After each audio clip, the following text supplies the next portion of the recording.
Welcome to the Soulful We're Scaling in. Podcast. We're in. I brought my sister wife, bestie, devoted female goddess, priestess, all the ways in which I love her. And I've roped her in to help me with this, basically the application of really understanding what it means to claim your effortless genius. And when this is called Fossicking for Gold, unearthing your sacred superpowers to skyrocket your income. And here, what we're talking about is really that those unique gifts and talents that you have that make business not only easier, but more fulfilling. And also how there are so many opportunities where it might be something upsetting. There might be something about your ability to care or connect that is holding you in a state of freeze or a state of forcing. But if you numb those parts down and you ignore them and just try to bulldoze over them with more actions or trying to get more money or constantly moving the goalposts, you miss the ability to alchemize those parts of you into gold. And I think often as high achievers, you don't realize that you're just constantly moving the goalposts on yourself. The thing that you do so effortlessly, other people don't have any reference for. They've never experienced what it's like to have that. They can't do it. And what you think is basic and ordinary, other people are like amazed, and they will come from all over to for you to do that thing that you do that you don't think is a thing. For you to do that thing that you do so effortlessly that you don't think it's valuable because you assume that everybody else can do it as easily as you can, but Exactly, they can't. exactly. And I was just thinking, Kyle's, about, what is your effortless genius? And it's that part. So it's that part for Kylie. Yes, Kylie has amazing transformational skills. She's been called the queen of NLP. She's been called the best mindset coach in Australia, in arguably the world. She's a nightclub singer. She's sung on, in front of the opera house. She has all these accolades to her name. But the thing that I noticed that makes crowds flock to Kylie, much to my annoyance because I want all her attention, is Kylie's unique ability to make every person feel special. So when Kylie drops into presence, and this is this real grace that I see come through you, when you're sitting there with somebody and all of their emotions are valid, all of their truth is valid, and your ability to drop into such deep rapport with somebody, and it creates such safety and healing and harmony that they're just like putty in your hands. They're like they're melted butter in your hands. And from there, you can lead them into a higher evolution, a higher perspective and vantage point that they never ever thought was possible, that only happened because you made them feel safe and seen and supported. And even though sometimes this means it's shown up in Kylie doing a Klingon mind meld with friend stuck forehead to forehead in my living room, and I'm like, what's just happened here? Some like impromptu healing session has just happened here. Your ability to be that chameleon has, definitely is that effortless genius part that maybe you didn't even know that you did that, but I'm telling you how good you are at doing that. So anyway, over to you.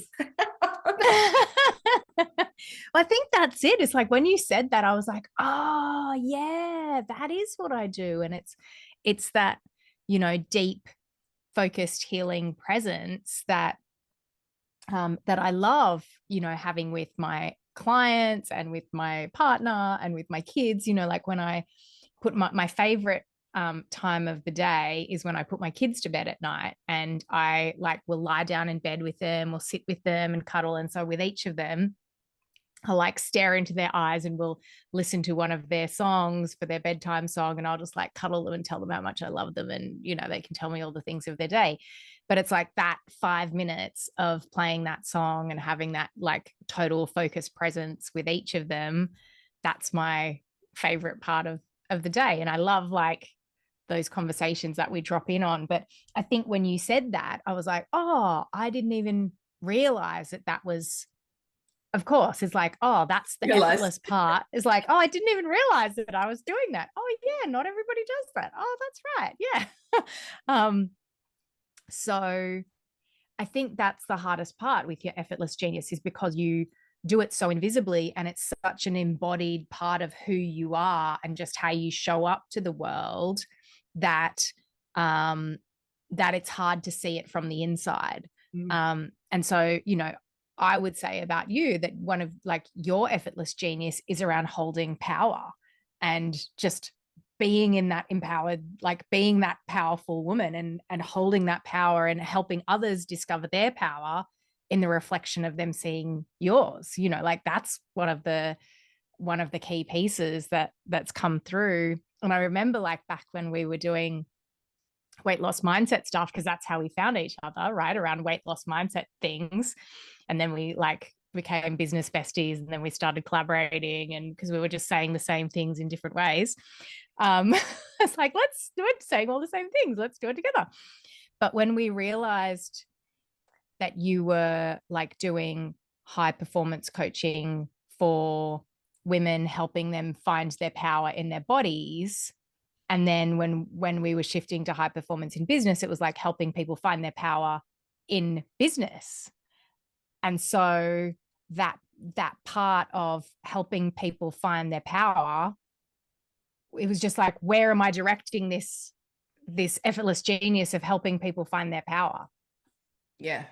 And I think this is the part of when you are looking at your gifts or your business or what you're offering in a very transactional way, you'll get lost and caught up in promises. I can help you get $30,000 in $30,000 months in, 20 easy steps or whatever in 20 days. And you do it by getting, whatever unique mechanism that you're using. It's quite transactional. But when you are focusing on just that, what will you give me money for it? I'll give you this, I'll give you, you have these 3 goats and I'll give you these three cartons of milk, right? So always goats. I think I was referencing goats the other day as well. Like, it's always goats. It's always goats. About sheep. So when you're really looking at a transactional thing is, it's you're thinking about it like, what do I have to do in exchange for this money, instead of actually who you are. And you know that you've tapped into that effortless genius part, because your clients will start going, what would Kylie do in this situation? Or what would Bianca do in this situation? And if you are only monetizing the result as opposed to like the oxygen that you create, the ripple effect you create just because of the space that you're holding for people, it becomes very squash. You're living in a very contracted version of success. So I noticed, because I do the what would Kylie do when I'm in conflict situations. So Kylie uses her amazing presence to drop in and see all of the different truths, all of the different timelines for each person, and see it with compassion from every different person's place. And so I would normally just like to go off with her head, and then off we go. Boom, punch you in the face with my words and my truth. Something like an internet battle to get you going in the morning. But mine is like, what would Kylie do? And then I find more ease and grace, and I find that middle ground. And it's actually a whole lot more peaceful in my nervous system. So that's like, and it makes a lot of sense that that's what I'm measuring your effortless genius on. That conflict resolution, because there can be conflict between your choices, between different parts of you, between different relationships and different roles. And I find when people are doing what would Bianca do, they are, it's like they're throwing down their value and negotiating for a pay rise or raising their prices, or just like they get really sassy when I notice that people are transforming in my presence. They're like, I'm not accepting that. I'm not taking that. Well, you can pay twice the amount and I'll give you half the effort just for that. Exactly. It's like there's something in the, I often break this down for people of like, you know how low self-esteem has kind of become a word unto itself, but it's actually three different words, like Mm, low self-esteem. And mm, so when I get people to think about like, what does esteem mean? It means valuing, honoring, respecting, advocating for, or looking after, nourishing, all of those things. So I think a lot of people unconsciously have a lot of low self-esteem issues. They're not valuing, protecting, nourishing, looking after themselves. And I think part of your effortless genius of like how you hold power is just esteeming yourself enough to advocate for what you actually need to perform at your best. And I think like maybe that comes from being an athlete of like, what do you actually need to perform, and advocating for yourself as an athlete, and then all of that that's kind of translated through. But it's like I value myself enough to advocate for my boundaries and say what I need, and so that is perceived as power, and it is power. But I think it's just like you value yourself and what you bring to the table, and that's important feels, because you bring important things. I'm like, You bring value. like already the second time I've cried already on this, and we're only like 3 minutes in. Oh, well, it's just like, yes, to feel so seen, to understand. I think in scenarios where I felt very challenged is when, and it's like I gaslight myself because I'm standing in a room looking around going, am I the only one who sees this? What I need is a straight line. And what I'm talking about is essentially truth in my body, which is Mm. integrity, which is strength, which allows me to go apply force, jump off, and then I can jump far, and then I can run fast, I can jump fast. So that happens, it happens in your body first, and then it's what, Mm. like your business being the extension of your body, of yourself, and how you relate to yourself. So exactly, like I'm asking, it feels like sometimes people who have not applied themselves, when I think about my effortless genius being, Mm. people often say, oh, Bianca kicked my butt. I was just telling them the parts that are out of alignment that are stopping them from being strong, which is actually about them not being in their truth and their integrity. So it feels like a butt kick. But I'm like, no, this is what you need to do to move that weight to that weight. I think that's it. Is like, and unpacking it now is like when I think about what you just said of, you need to be in alignment so that you can, either lift heavy things or apply force. And it's like you're not going to be like kinked in your body. And so I think you have a very embodied understanding of alignment, internal physical alignment on all levels of being results in creates more power Yep. and better results. And so some people I think don't really get that understanding, or don't understand what alignment is or how to get it or what to do. And so you're kind of, I think, hyper aware of the Thanks. places where you're out of alignment and the places where other people are out of alignment, because you have that kind of direct line of alignment equals better results. It's like there's a few steps in between, but Yeah. alignment equals more power, equals the ability to run faster, do more things, whatever it is, grow your business. And I think there's like a hypersensitivity to things being aligned, because you also understand if something isn't aligned, how that one tiny, like we've talked about thousands of times, like that one tiny little splinter of integrity where it just is like off just like by a little bit. It's like, oh, your vertebrae is just like, it's just a little bit to the side. It's just a little bit to the side. But one vertebrae just a little bit to the side can kink up your whole body and create huge pain.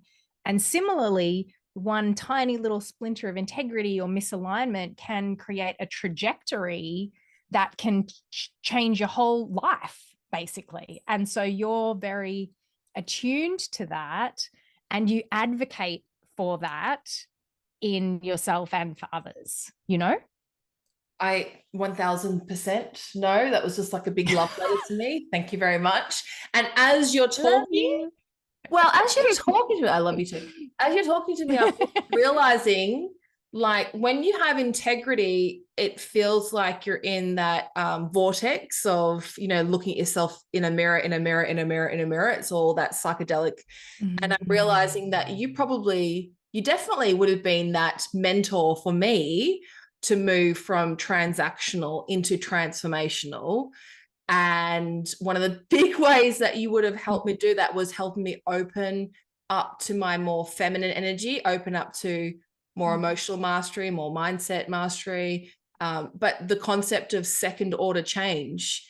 And so for such a long time, I think I would be like, okay, Kylie, what's this outcome of this conversation or this, you know, organization or something like that? You know, we've got to strive towards the outcome. And there was a lot of, and this is how I sort of started mastering it in not just my body. Now it became in business.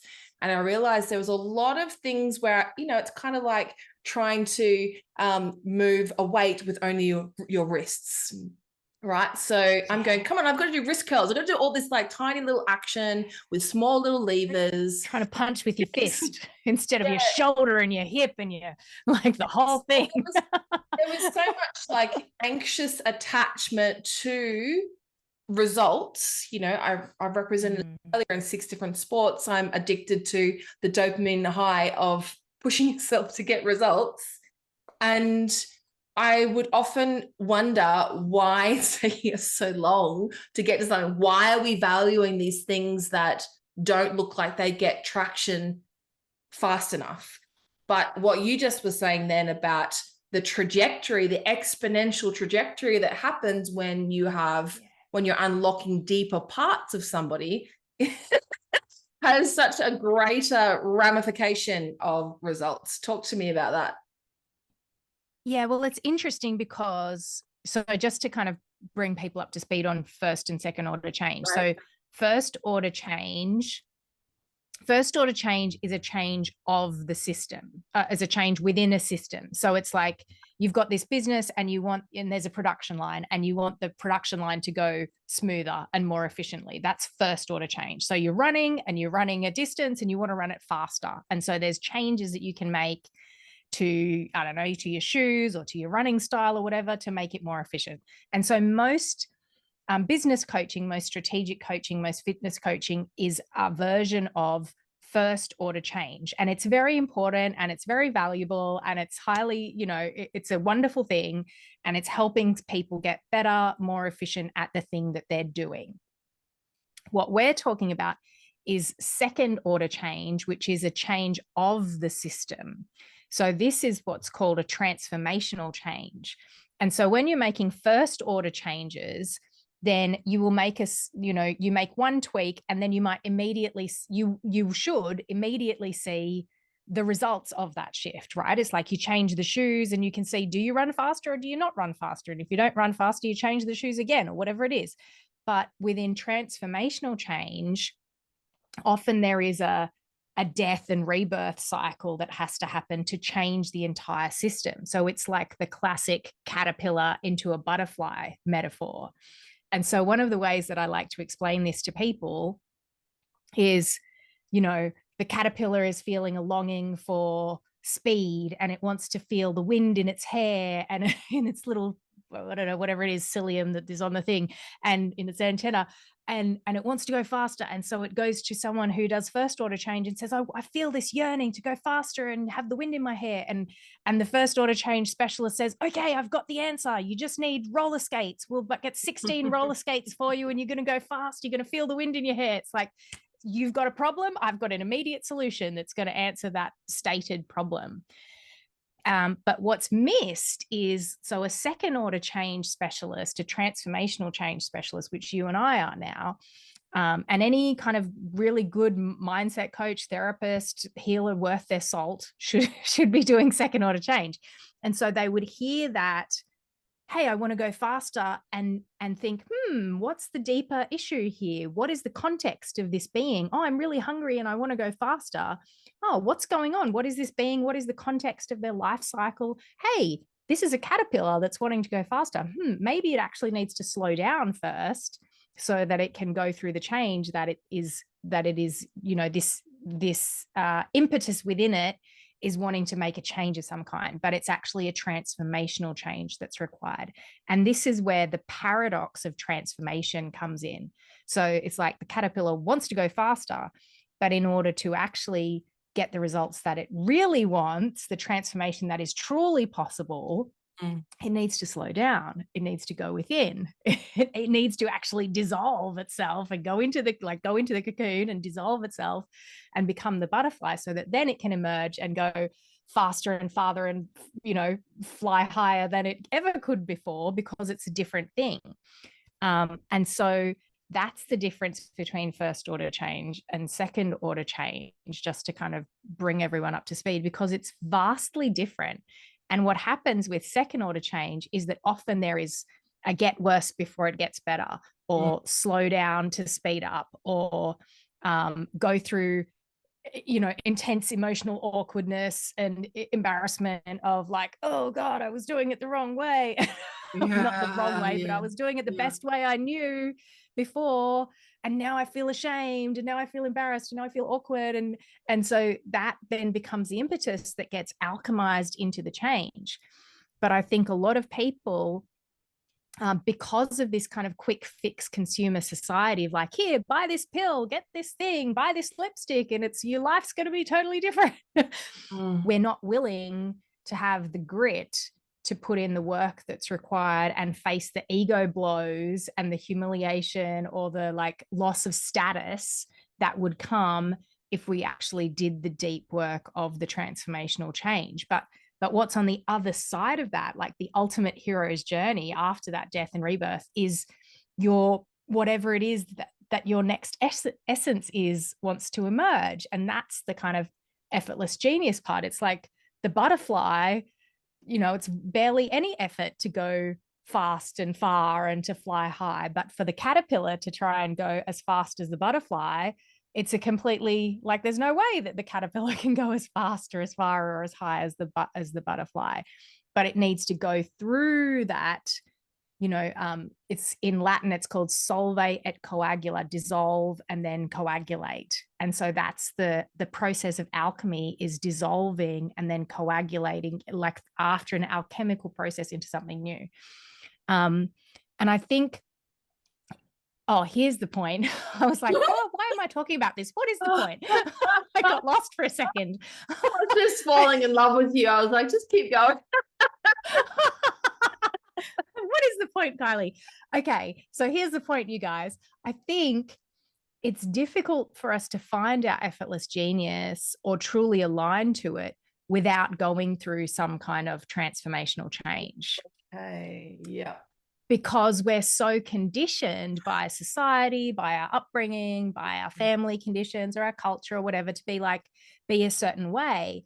And so in order to actually acknowledge and honor and esteem ourselves enough to say, hey, my effortless genius is enough. My natural talents, my skills, the wisdom that I've accumulated over these last, you know, however many years, has been various incarnations of this particular essence of who I am, you know, like you know, expressing power and, you know, advocating for that, or me being in presence, is like all different variations of that. Do you know what I mean? It's like there is some common thread that points to your genius, but there is a bit of a death and rebirth that has to happen in order to honor yourself enough to make that the main thing, you know, and that's alignment. That's true alignment. But you've got to be willing to face the ego death to get there. And I think some people are just not willing to do that. So and then it like slaps you around the face, and like life, the universe will slap you upside the head with problems and obstacles and unexplained illnesses and injuries and chronic things until you go through it, because it's an evolutionary process. Well, I think I keep coming back to lore, Lore. And when you are a healer, when you have transformational skills, you do understand the pendulum that happens if you do ignore, if you decide to take on board somebody else's frame of the world, or, you know, like, let's say I'm going to make this decision and you go, oh, fuck it, I'll do it anyway, right? that, oh, fuck it, I'll do it anyway, will come back to bite you because you knew it wasn't the right decision. So, you know, that's why you said fuck it.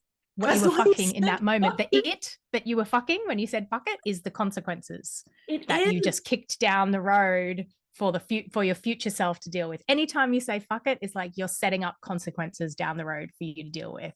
And look, I know that this is also why, you know, when Captain Cook came to Australia and did all the heinous things to Aborigines, and you know, because they also understood culturally, somatically, if they do that back to you, they wouldn't do that back to you because they'll just have to experience it in a different way, in a different lifetime.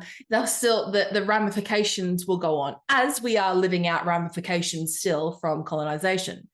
So there's this colonization mindset in capitalism when people say to me, you know, let's say I'm doing a consulting role and they'll say, push on the pain more and for this person. And I'm like, I could push on the pain for them. I could compare and contrast, you know, how bleak their life is going to be without making this decision, and how great their life is going to be if they did, and how crap it is. But it's so unethical because not only is, like, it's one thing to bring somebody present to where they are right now and where they want to be. I think it's just barbaric, basically, to find something and push on it so much for the result of I'll get your money at the end of it. And so when people sort of are saying, this is how I got to $100,000 months, or, you know, like, why are you bothering about that? Why are you worrying about that? It's because I'm like, well, I would never put somebody into a state of trauma and try to induce trauma for the sake of money. Money is not for the sale, which is only going to put somebody in there who's going to have buyer's remorse, who's not going to feel good. That toxicity is going to rot your business from the inside out. And then you're going to have a higher rate of churn. You're going to have a lot more stress. And that's the part where, you know, I get in these freeze moments where I'm like, you're asking me to destroy the universe in this, you know, betray the universe. This is not a small thing you're asking me. You don't understand the consequences. That's where I kind of get to, like, my whole system gets to. And yes, there's some of those moments are a bit over dramatized because it's actually not a life or death situation. But because of all those situations I've been in, that's why I do get hypersensitive to it. In all the ways I've done it on purpose, right? Like, let's see how many burpees you can do in 7 minutes and smash yourself. That's one way that I've pushed the limits of what the physical body is capable of. But when you get to a certain point, and when you've gone down to the underworld that many times, you're like, I've got the gifts, I've got the lesson. I'm not going to throw myself back into the fire to learn it all over again. And yet I feel like there are a lot of people who, if they were to turn their business into an athlete, they would have a lot of wear and tear. They would have a lot of, like, unattractive elements to their business's physique. You know, probably like bad gas, probably like arthritic joints. You know, there's a whole bunch of stuff. And, I guess it just really confuses me when I see what people have sacrificed in the pursuit of money, when I'm like, you're only going to have to pay for it in another way. 100%. And what I think what's sad and what can be frustrating for us in this is seeing other people in the industry be kind of sucked in by the glamour of the promises, and sucked in by people who are making those sacrifices and are intentionally going, okay, I'm going to sacrifice this, like, comfort for my money or what have you, whether consciously or unconsciously, right? Because often it starts out as an unconscious sacrifice, and then a few years in, it's like, oh God, I've got this suicidal ideation, or I've got this looming divorce, or my wife won't talk to me, or my kids aren't talking to me, or whatever it is, or I've got these unexplained health issues, or whatever it is. But I've got all these people depending on me, so I have to keep going. I've kind of built myself this golden prison business that now needs me to keep up the appearances that this is the best thing ever. Please come and join my thing, learn my system to build your business. Like, don't worry about all of that. It's like very much a Wizard of Oz, like, no, don't look behind the curtain. look how shiny it is out here. And it's so much money. It's so great. It's so easy. It's fabulous. It's just this proven process. Like, come and join my system. It's going to be amazing. And so when we know what's behind the curtain for most of these businesses, because we've either, you know, coached or worked with or been in masterminds with, and kind of you hear the background stories. And like, to be fair, 99.999% of people in our industry are good people who are trying to help people, who want the best for people. No one is, I have never come across someone who is maliciously, intentionally trying to do people wrong. Correct. Right? Never. I haven't come across anybody. And you can go, well, there's a percentage of people who are sociopaths. Yes, that exists statistically, but I've never come across anyone like that. What I find, though, is people's unconsciousness and their traumas end up playing out in their business and creating harm to them and to their clients. And we're hypersensitive to it. So we see the harm that's happening, or we see the splinters and go, ooh, that's going to cost you down the track. You know, like, remember we've talked about people with, you know, about situations where you're like, oh, this person's going down a path and I think they're going to face the consequences later. And then a few years down the track, it's like, oh, well, there's the consequences. Okay, righto. But what can you do in those situations? It's not your place to go and like, hey, I think you're on the wrong track here. It's like people have just got to, you know, live their life and learn their lessons. As do we, right? As do we. Like, we're all on the same path as well. I think, and I think the part there where I'm recognizing is we're not to be quick to throw somebody into purgatory. We're not to be quick to judge. Yes. Also to notice where my own traumas and my own fogginess may not be seeing the entirety of the situation. And so I come back to how can I clear it in myself so it doesn't trigger me, so it's none of my business. So it just really literally is none of my business unless I wish them the best. Do your thing. I wish you the best. I'm on a different path, you know. And the final part that was really big for me, maybe in the last sort of 12 months or so, was recognizing where perhaps I was putting money, success, or I was idolizing or putting that money on a pedestal. So, like, you know, I started working in an organization where I made a split-second decision, looking at their branding and having one endorsement of them. And I thought, oh, they know what they're talking about. Oh, they're making $300,000 a month. They must know what they're talking about. And then I come into the organization and I was like, whoa, I did not do any of my due diligence. I just thought because you are making that money, you must have it sorted out. But there are a bunch of covenants that you've made in the pursuit of that I would never make. And it's actually because of that anxiety. Well, it reminded me of those ladies, She Becomes Her. What's that Meryl Streep one where they sell their souls for the eternal fountain of youth?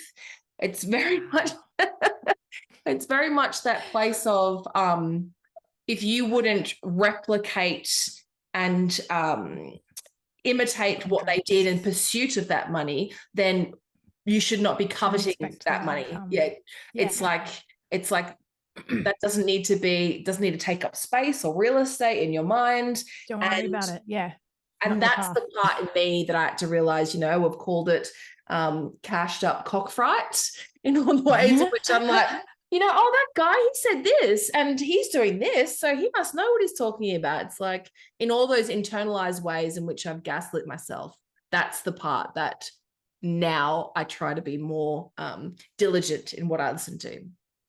Yeah. And I think there's a piece as well, like when you work on your own stuff, and you can use like what triggers you out in the world, because it's not their problem, right? The other, whoever it is whoever the they is, because it could, any number of people could fit into that archetype, is like whoever the they is that you're getting triggered by. That's a sign. That's where we fossick for gold, right? It's like what in that interaction or in that person is triggering you? What is the trait? Because it's not about the person. The person is almost irrelevant. It's like what in that person triggers something in you that activates an emotion in you. That's where the digging needs to happen. So it's like, okay, now I can fossick for gold inside myself. What is it that makes me frustrated or resentful or annoyed or jealous or shameful or embarrassed or compare myself or whatever it is? Like that's where the exploration gets to happen. Because when you heal that thing inside yourself, that's going to be a huge unlocking of your power, and unlocking and differentiating, and recognizing your own values, your own genius, what matters to you. Like, because if it didn't matter to you, you wouldn't care, like you wouldn't even notice. But because whatever it is, something inside you matters, and this other thing outside of you, whether it's a person or a business or a situation or something you see on the news that triggers you in some way, that's showing you, hey, something matters to me, that has been like some internal rule I have, or some internal standard, or some internal value that I have, this person has violated through their being or their way of doing things or what have you. How can I then acknowledge that and make sure that I'm honoring that in my own life? Because often we will value things and still not live 100% by that value. So it's like, it's calling you into focus, or us, me, whoever, into focus of going, where am I not living out that value? Where am I not in integrity with myself? And where do I need to clean up with myself, so that then people outside of me don't trigger me, and I'm just like happy for them to live their life, and make whatever free will choices they want to make with their life. And I'll make whatever free will choices I want to make with my life. And that's great. If you didn't care about it, it wouldn't come up into your field of vision. It'd just be like, you it's wouldn't ordinary even notice. every day. Yeah. Yeah. Like, for instance, I get, I don't love seeing people like littering. That really bugs me. And so there's like this kind of disrespect for the earth, disrespect for, nature, that I'm like, just kind of drives me nuts. And disrespect for like society and kind of civil things. But it's like, if I was to go into that as a trigger and go, well, where in my life do I not look after myself? Where in my life am I messy? Or where am I leaving things out of place? And that could be a form of inquiries, from something as simple as people littering to going, ooh, where am I littering in my life? Where am I not respecting my body? Where am I not respecting the earth? Where am I not respecting my business, or whatever it is, so that can become then an inquiry into the self. Okay, so I feel like we've made such an amazing, awesome statement about like ethical alignment, being in the highest vibration and consciousness about how you roll in business. And there's almost like this caveat there where it's like, we haven't sort of gotten to that part where it doesn't mean that you have to cap your income as well. It doesn't mean it has to be, you can have happiness or success. You can have money or integrity or joy or ethical standards. No, I feel like this little part, and there was just the part there that, and you really paved the way as the pioneer for this. I think, maybe you have we maybe had $1,000 offer, maybe we had a $5,000 offer, maybe we're like, we want to make sure that we only sell $500 a month membership so that everybody can join. And that was definitely the place that kept us very contracted. We couldn't help people the way we wanted to help people. And then I think having a modality that allowed us to radically target, shift, move the energy, the beliefs, past lifetime root causes, having that as a modality really seemed to shift everything. And I have a little bit of a reticence of moving into this part, because now we'll talk about money, which obviously I'll have to go into and clear some of this part up. But what I noticed, because you went and did Spiral and got your qualification and practitioner certification, and maybe you went from being like, your main package was like a 10K package for maybe like 10 sessions. It's like 6, I think. Yeah, 10. Okay. Yeah, 10. Yeah, 10. Yeah, I think it was like a 10K package for 10 sessions. Yeah. Yes. Okay. Which is, that's in terms of healers, in terms of mindset coaches, in terms of therapists, that is outrageous. That's outrageous amount. Outrageous price. Right, an outrageous price. So that's why also you were very passionate about your leverage courses. But once you went through Spiral, you had a huge up-leveling of mining all those pieces for gold, and then came out on the other end And now I saw you being like the mindset coach behind the scenes, the Wendy of billionaires, behind the scenes of all the 7 and the 8-figure and even the 9-figure organizations, where people are getting you to come in and they're paying you 50 grand for those sessions. There's even like 100 grand offer happening. And some people are like, there's no way, like, what the hell is she doing for that? But when you are serving at that level, the level of value that somebody can extract from that second order change is like, that's chump change in terms. Can you like share a little bit about that? Yeah. Oh, it's so interesting because it's, yes, with that, you know, obviously, I don't want to advocate for just saying just 4x your prices, like, because that's not how it happens. Like, hey, just put an extra 0 on your prices and suddenly it's going to be great, because you probably won't be able to sell it. Yeah, and let me just insert here, because we have also been in that realm where there feels like it's kind of like in the manifestation communities, spiritual practitioners, it's like spiritual business coaches or money mindset coaches, where they get like, it's like, hey, come and pay me $10,000 and I'll show you how to get people to pay you $10,000. Right.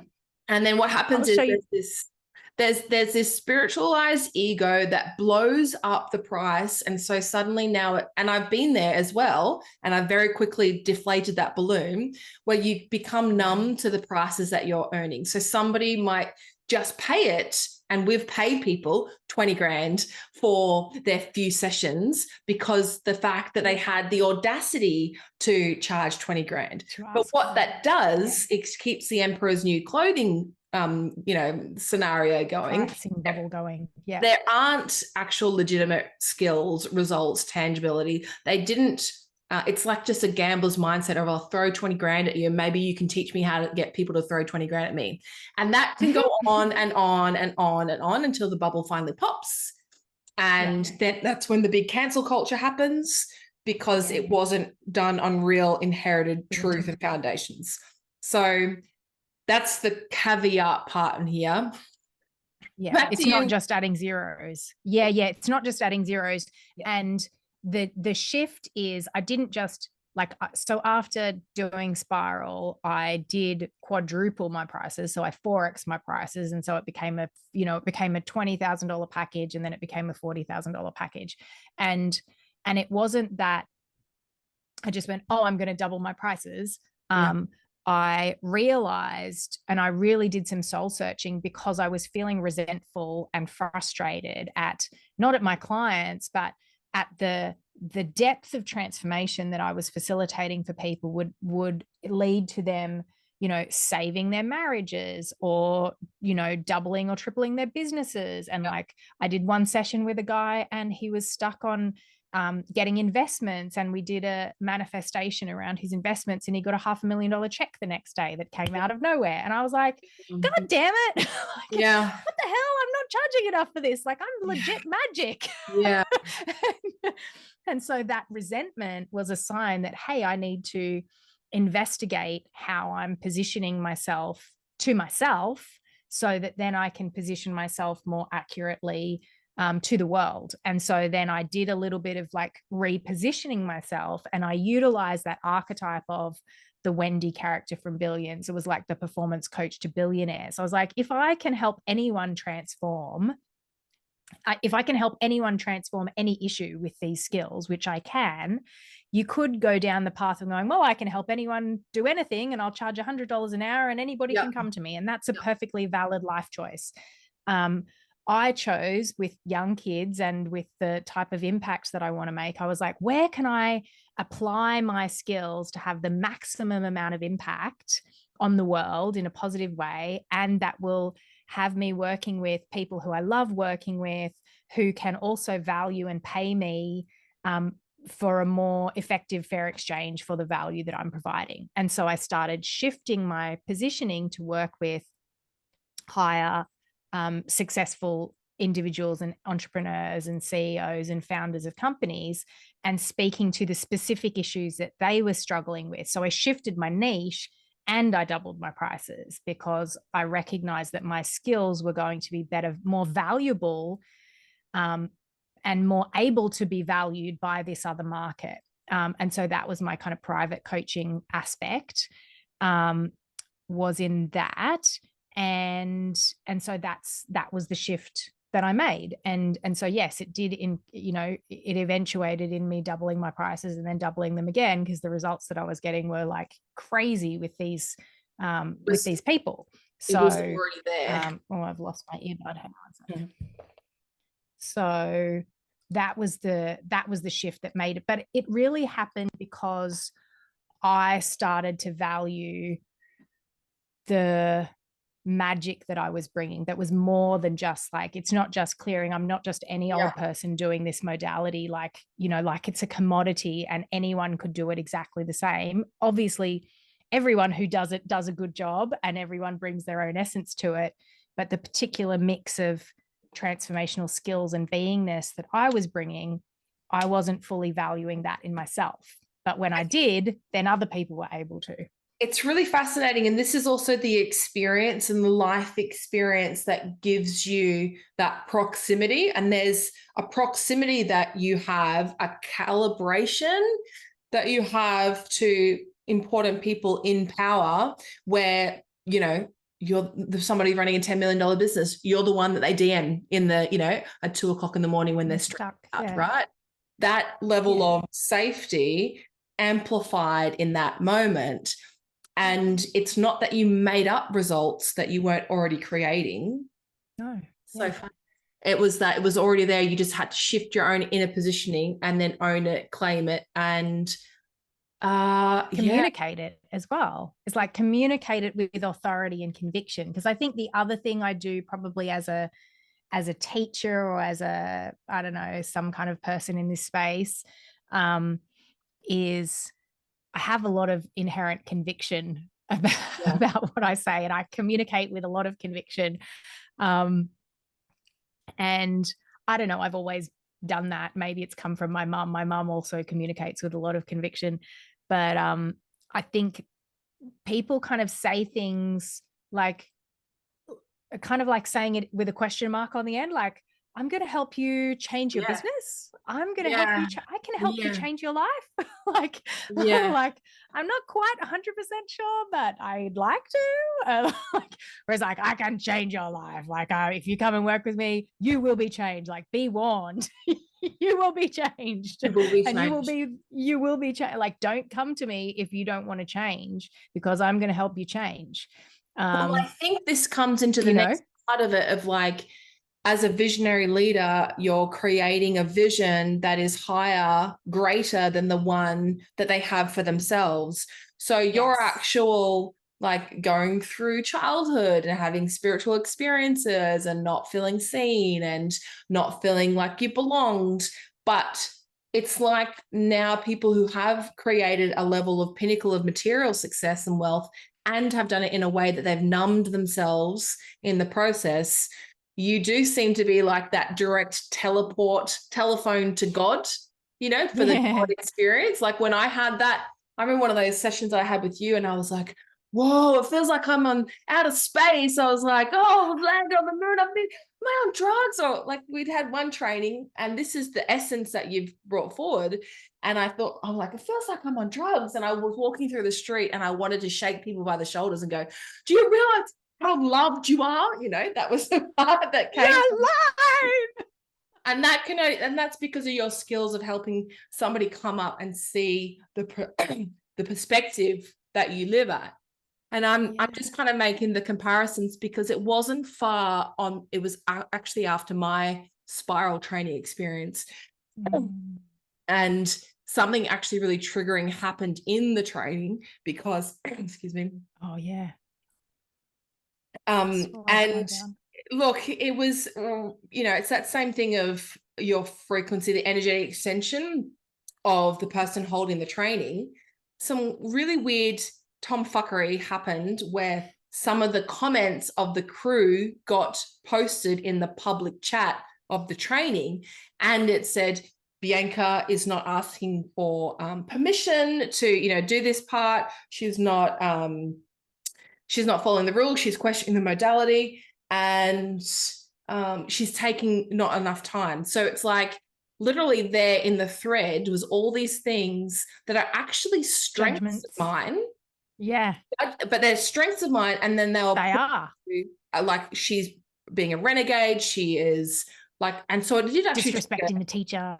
Yeah. It did actually disrespect my like so trigger abandonment and rejection, but also this like uprising of, hang on, this wouldn't be happening if this was grounded in more foundational mindset and psychology foundations of It was work. being taught better. It was very silly. I was trying to say it like more PC, but I know, more PC. You can say it more PC, but you're more PC. I love it like, when you give me permission to say it. I love it. Just say it. Well, I think this is where we've learned from each other, is like there is that piece of obviously we ended up after that, we ended up taking over the business and upgrading the training, because there were just some cognitive pieces and explanations that were missing. So it's like Bianca's questioning the training. You weren't questioning the training. You were questioning like some significant cognitive understandings so that you could understand. Yeah. So and those pieces. then things where I was like, why am I getting marked down for getting through the process fast? And they were like, well, if there's someone's coming to pay you for an hour and you took only 20 minutes, then they're not getting their money's worth. And there's like some inherent paradigm problems in there. I'm more powerful embodied than you are, than the person teaching me and crewing. So I'm all in this state. Now I've been shamed in the chat. And I've come out and, it was an online course, and I ranted to Pete in all these ways in which I was outraged. And then I had to come back in immediately and then go through a process. And I'm pretty sure it was the power process. And I think what came up for me was, even when I'm trying to be a student, even when I'm trying to be a good girl, even when I'm just being myself, people have a problem with how I show up in the world. And what happened was it unraveled all these ways in which I'd been not owning my power, I'd been making myself small, and yet people still didn't like me anyway. So fuck that shit. I might as well be unapologetically me. And I came back out from the next break, and Pete was ready for me to be all like, stampeding everything. And he said something to me, and I was like, oh yeah, I don't care about that now. And I'm over it now. The trigger's gone. That was like in 20 minutes, right? And that sold me on the power of the modality. From there, I stopped selling $6,000 body confidence packages. And my first sale after that was a $46,000 sales maven package. And the person sold that to, she made her money back. She made $50K in the first 8 weeks. And I'm not saying this to be like, just triple your prices. What's that? No. I don't know what that is, like 8 times your price. But that was the shift that happened when I claimed my value, when I took up the authority, when I actually said, of my vast life experiences and all of these things that are hypersensitivities but can be strengths in other areas.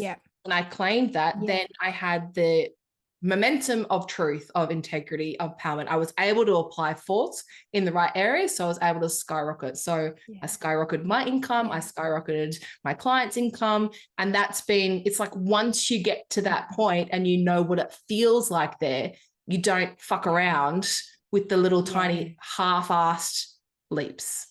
Yeah, exactly. And it's like you also shifted, you owned your power, you owned your value, you recognized you were worth more, you set a new standard for yourself, and you then made a pitch of like the culmination of all of that to the person who could most effectively value it and get the return on that investment. So you're not pitching it to the same people. Correct. You're pitching the upgraded effortless genius version to the person who can value it and pay you. And so that takes a lot of courage and expertise, even in just like distilling that and uncovering that and then communicating that, and then having the guts to actually say the price when it comes to like, I'm saying this is what I can do, and this is how much, this is the investment. And like, up level, that's the quantum leap moment of like, what do you say is the new price? And then when the person says yes, it's like, oh my goodness, yes, okay, great. And that solidifies like, oh yes, confirmed. Because in a capitalist society, it's like supply and demand. So if there's demand for a $50,000 or $46,000 sales product, and there is, and you have the goods to deliver on it, why are you not charging a $46,000 thing? It's like, what's the thing that's stopping you? And so when you clear those bits out, you can start to unlock your own genius. And who is the best person then for you to talk to that magnetizes to you? And it's like they see you, they respect you, they honor you, they value you because you see you, honor you, respect you, value you, right? So that's the part of like finding the effortless genius, knowing it about yourself, claiming it in yourself, respecting it in yourself, and then that essence of beingness comes through in all of your sales processes, because you're like, hey, I've got the goods for this thing. I know it in my bones. I can help you with this thing. And so then it's not like, hey, will you buy my thing? Please buy my thing. It's like, I can help you. Do you want help? Like, do you actually choose this? Like a bit more Gandalf, like, do you want to pass? Like, pay the fee. And it's the stuff that it's this thing that you just can't fake. You can't, I don't know, construct. You can't sticky tape it together or band-aid it together. And I think this is really where that magnetic flow zone of your like limitless abundance, limitless joy, the more you that you are, the more you get paid. And that's the secret sauce where success doesn't come at a cost. Yeah, that's the magic. And exactly, that's the point where success doesn't come at a cost, because it's coming, the sale and the money flow, the wealth flow is coming from your true genius being delivered to the world. And so then it's not coming at a cost, it's coming in alignment, and that money is an amplification of the value and self-love that then emanates through. So yeah, it's a beautiful process, but it's not it's like it's simple, but it's not easy. Like there's a lot of steps in it, and they're simple steps, but it's not necessarily easy. It's like it requires a lot of you to come to that point where you can actually have the conviction in yourself of like, this is what I do. And it can't, like you say, it can't be faked. It's mastery, right? It's like recognizing where you have mastery, and it's usually a combination of skills and talent and lots of reps, right? And so that's what gives you that effortless genius, because you're at that unconscious competence aspect where it's like, my son can do a Rubik's Cube really well now. He's like watched the YouTube video, and there's like, I don't know, 26 different steps or something in the thing. But so now my husband and him have this game where Chen will undo the Rubik's Cube and mix it all up, and then Ollie will find it and fix it, and he can do it in about a minute. And I was like, wow, it's like magic. And Chen's like, well, it's just an algorithm. He's just learnt the steps and he's practiced the steps. And so it just reminded me, like anything, anything that is sufficiently complex, anything that someone has practiced that is sufficiently complex, it looks like magic to someone who doesn't understand the complexities of the steps, And so you have that magic of helping people uncover their effortless genius in that way. And it's very hard to see it in yourself, because it's like, it's you. It's like a fish, it's like a fish looking for water. When you're trying to find it yourself, you're like, where do I look for it? Where is it? I can't see it. Because it's you. It's all around you. It is you. So I think having help along the way and someone reflecting those things back to you, I think is so important. Look, I've got this saying about magic has never disappeared from the earth. The people of earth just forgot what magic is. And the entire earth holds such magic that is well spent time remembering the ways of our ancestors. There's more to it, but I've scribbled it. And that's it. It's like remembering the ways and practicing and embodying. Well, that's what alignment allows possible, because it creates the vacuum in which magic can happen. I'm all for magic. Magic happens, you know, Kylie. Does it? Does it really? Magic happens. I feel like we've gone to, you know, totally not We've gone all around the world, but all around the world. And I feel like it would only be responsible of us to say, how does one take the next step to claiming their effortless genius? Oof. How does one take the next step? I think it's worth like starting some kind of journaling practice if you haven't already, to recognize and track what people compliment you for and what they thank you for, and where like that is like, so you're getting some external feedback. And then also tracking like, where do you feel most alive? When do you feel most joyful? Where do you feel like you're most yourself? What are you doing when you feel like you're most yourself and most joyful and you lose time? Then you could just like, if there was, you know, if you had all the money in the world and you could do whatever you wanted to do, what would you want to do? And for me, it's like, I just want to have conversations like this, like deep conversations with people where I'm fully present and we can capture it and encode it for the world. So like, what is it that you would do even if you weren't paid for it? What is it that you would do just because you love it? And starting to kind of start that self-reflection process is probably a good place to start. And then I don't know, talk to you. It's very useful. Look in with advice. you. Well, I think that's the part too of going, you can come and do Spiral, the 8 to 10 session journey of, you know, I guess breaking you down so that you can build yourself up stronger, more alive, more able to be a conduit for your genius and for magic, be able to confidently, you know, most authentically speak your truth and then own your value and negotiate large sums with, you know, ease and grace. Spiral is a good one to sort of start, of get a really radical transformation. And Kylie takes people through that. I do. And we have a bunch of practitioners who do that. That's one way. But also the next way is just to learn the technique or the IP about emotional clearing. That's what it's been. That's the name that we inherited when we got it. And you said you would, if you had your time again, you would have named it somatic balancing method. And I love that. Yeah. I love it so much more. So I think I'm just going to rename it myself when I'm talking. You just rename it that yourself. Yeah. Somatic balancing or somatic, you know, somatic integrity or something like that. Yeah. I'm not even like, I'm still new in terms of naming the things that I feel in my body, which obviously is somatic truth, right? So yeah, 100%. So this part of learning this and infusing it into your business so that it's just a sacred expression of what's most true for you, so that you are the walking, talking, living, breathing example of what you stand for, and therefore a magnetic match, a frequency match for what you desire. You're part of the natural order of all things and bringing heaven down to earth.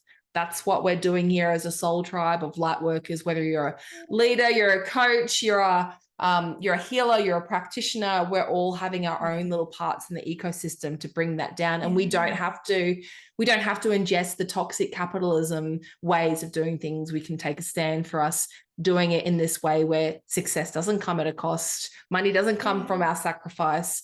And we are therefore creating that healthy relationship with the world around us. Yay. And I think that's it. It's like a lot of people go, oh, capitalism, like a lot of people in the kind of spiritual coach scene will go, oh, capitalism bad, and like throw the baby out with the bathwater with that. But I'm like, like, have you seen what communist countries look like? It's like capitalism is still like, it's pretty good compared, like for the innovation, for the individuation, for the results, for the rewards that you can get. But bringing consciousness into it, the exploitative capitalism, the colonial capitalism, yes, problematic, extractive, all of those pieces. And yes, the paradigms of that are problematic. And at the same time, this is the world that we live in the Western world. It is a capitalist democratic society. And so how can we work with what is and bring more consciousness into that? So I feel like conscious capitalism is probably the kind of middle ground that we can go, okay, well, if I bring my spiritual awareness and my consciousness into this, how can I bring myself and my goods and my wares to market in such a way that it is good for me, good for my clients, good for the world, good for as many people as all of the stakeholders that I can possibly track, and just trying to do it, trade for good. Basically, it's like win, win, win, win. That's like playing the infinite game, rather than, hey, how much money can I put in my back pocket right now, and no matter the cost to anybody else, Thing that took me off the ledge of going, am I being in integrity in charging this amount, was that because then I have these tools that now all I'm doing is connecting the synapses that were already there, the life experience that was, you just hadn't connected the dots. So whenever anyone goes through this process, they actually have the aliveness. It's like, I do ayahuasca so you don't have to. You can do it if you want to in the underworld so that you don't have to. And in these parts where now, like once you get in touch with that effortless genius, you're like, oh, that thing. Oh, and there's this big breath that happens, and there's this big relaxation that happens. It's not that you need to level up. It's not that you need to strive. It's not that you need to transform who you are and try to create reach for it you haven't yet created. It's actually that thing that you've always been doing effortlessly, unconsciously in the background that happens just because you're in the room. Oh, now we can monetize that in a sacred and reverent way. Oh. Amen. Amen. Amen. Namaste. Amen. Aho. I love it, babe. Thank you so much for bringing that to birth. She's my That was fun. Yeah, she's my Maverick's godmother too. When we were just starting to work together, and I remember being like, I don't know if this lady will be around me forever, but I'm gonna rope her in. I'm going to get her married to me and to my son as well. So yay. So happy to be your Mavi's godmother. Thanks, an unofficial godmother of the triplets too. I'm like, I'll spread some godmother fairy dust on all of your children. Yes, it's the secret safe places, right? That you just extend that village in all those ways. Thanks, my love. So good. Love you. Appreciate you. Bye.